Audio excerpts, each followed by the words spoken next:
Hello అండి. ఈరోజు చాలా వెరైటీగా ఉండే పచ్చడి. ఎంత వెరైటీగా ఉంటదో అంతే టేస్టీగా ఉంటది. ఎలా చేయాలో చూద్దాం. ఈ కాంబినేషన్‌తో అసలు మీరు ఇప్పటి వరకు 99% ఎవరు తినుండరు. బరబాటి తర్వాత దోసకాయలతోటి. ఇలా సన్నగా తరుక్కోవాలి. పుల్లటి దోసకాయలు తెచ్చుకోవాలి. ఒక స్పూను నువ్వుల్ని ఇలా డ్రై ప్యాన్‌లో ఏయించుకోండి. నూనెలో కూడా వేయించుకోవచ్చు, కానీ మనం తీసుకునేటప్పుడు ఆ ప్యాన్‌కి అంటుకుపోయి రావు ఇవి. అందుకని డ్రై ప్యాన్‌లో ఏసుకొని చక్కగా ఇలా ఎరుపు రంగు వచ్చే వరకు వేయించుకోండి. అప్పుడే మీకు పచ్చడి కమ్మదనం వస్తదనమాట. కొంచెం ఆయిల్ వేసుకొని ఇప్పుడు కొంచెం మెంతులు. ఈ మెంతుల్లోనే ఉందండి. ఈ కొంచెం మెంతుల్లోనే చాలా గుమగుమలాడుతా మంచి సువాసన ఉంటది.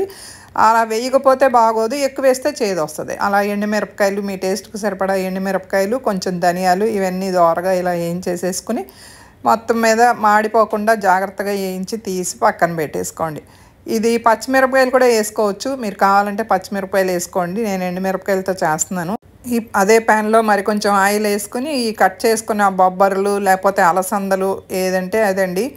అవి వేసుకొని ఇలా సన్నసగ మీద వేయించుకోవాలి కొంచెం సేపు. ఈ ఉప్పు, పసుపు వేసేటప్పటికి కొంచెం నీరు వస్తది. ఇప్పుడు మూత పెడితే ఇంకొంచెం చెమ్మొచ్చి అదే చెమ్మతోటి మగ్గితే మంచి టేస్ట్ బాగుంటుందన్నమాట. ఈ దోసకాయ బొబ్బర్లతోటి కాంబినేషన్ అసలు భలే టేస్టీగా ఉంది. మధ్యలో ఒక్కసారి ఇలా తిప్పుకుంటే చూసారుగా కొంచెం వాటర్ వచ్చింది. ఇప్పుడు మన టమాటాలు ఏంటంటే దేశీ టమాటాలు అయితే ఒకటి చాలు, లేకపోతే 2 వేసుకోండి. ఈ 2 వేసేసి చింతపండు రుచికి సరిపడా, పులుపు పడుతుందండి పచ్చడిలో, అందుకని చెప్పి పులుపు వేసుకోవాలి బాగానే. అది కూడా పెట్టేస్తే దాంతోపాటు మగ్గిపోద్ది. కొంచెం తగ్గినట్టు అనిపిస్తే కొంచెం నీళ్ళు వేయండి. ఎందుకంటే మనం వేసే పొడులన్నీ ఉంటాయి కొన్ని, అవన్నీ వేసేటప్పటికి గట్టిగా ఉంటుంది పచ్చడి, అందుకే కొంచెం వాటర్ అలా వేయించి తీసి పక్కన పెట్టుకోండి. ఇలా ముందు వేయించుకున్నవన్నీ ఇలా వేసేసుకొని ఒకసారి బరకగా పౌడర్ చేసుకోవాలి. 1 స్పూను జీలకర్ర మాత్రం వేయించలేదు, పచ్చిదే.